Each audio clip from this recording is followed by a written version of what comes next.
একটু বাইরেটা বেরিয়েছি, ওপরে জাস্ট পাইন ফরেস্টটা অসম্ভব ডরাওনা লাগছে, প্রচুর ঘন। আর এখানের ওয়েদারটা মানে হাত ফাত জমে।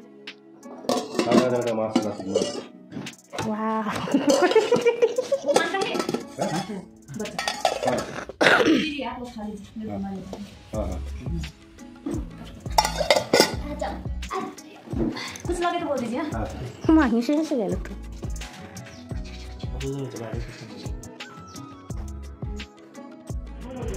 কি খাচ্ছ তুমি? মোমো, খুব টেস্টি। রাস্তায় একটু হল্ট ছিলাম কারণ বাবুকে খাওয়াতে হতো।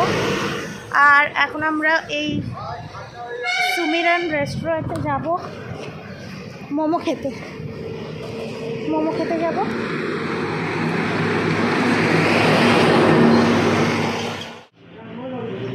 কি খাচ্ছ তুমি? মোমো,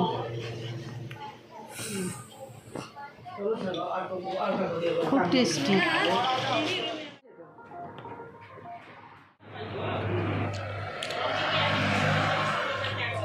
চিকেন নি? এটা কিসের মোমো বলতো? স্কোয়াশের।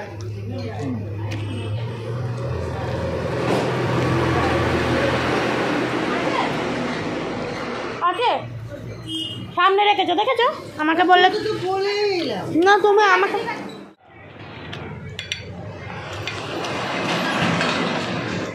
কেমন খেতে? ভালো, ভেবেছিলাম খারাপ।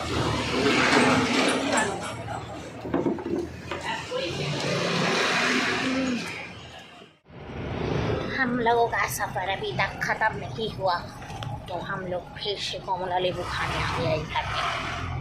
और सिर्फ मैं ही नहीं, इधर में सब कमला नींबू खा रहा है।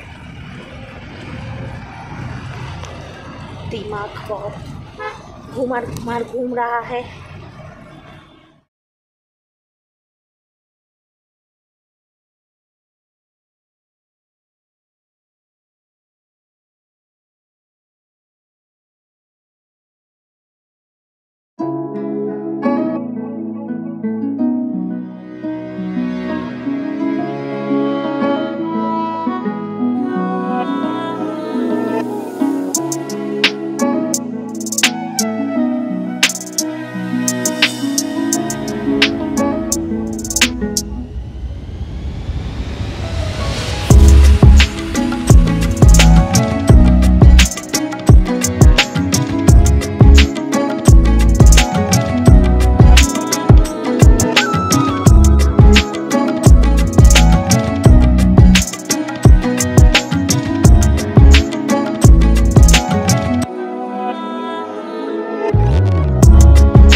এগুলো কি রে?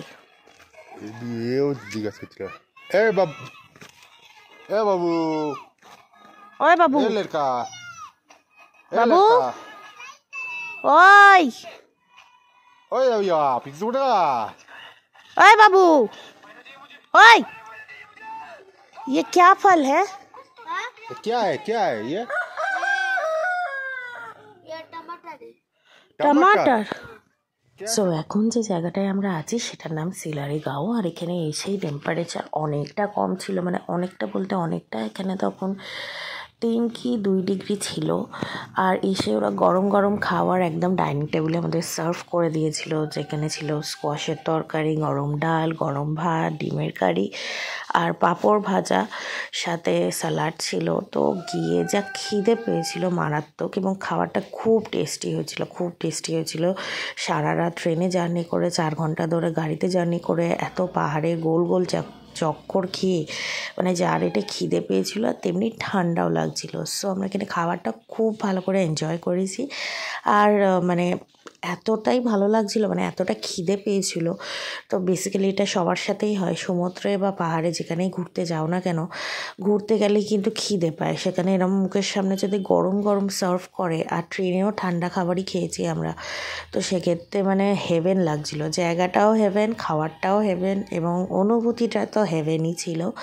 তো চলো নেক্সট কি করেছি আর এই সিলারিগাঁওয়ের কিছু তথ্য ইনফরমেশন তোমাদেরকে আমি অবশ্যই দেবো, নয় এই ব্লগের মধ্যে দেবো, নাহলে পরে একটা আলাদা করে ভিডিও বানিয়ে দেবো, যাতে তোমরা কখনো ঘুরতে গেলে সেখানে ডুস অ্যান্ড ডোন্টসগুলো জানো এবং তোমাদের সুবিধা মতো তোমরা প্ল্যানগুলোকে অ্যারেঞ্জ করতে পারো। তো যাই হোক, ভিডিওটা তোমরা এনজয় করো। আমি বেশি কথা বলতে পারিনি, বিকজ ওখানে এত ঠান্ডা লাগছিল, পুরো ফরেস্ট রেঞ্জ আর পিছন দিকে কাঞ্চনজঙ্ঘা।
Guys welcome.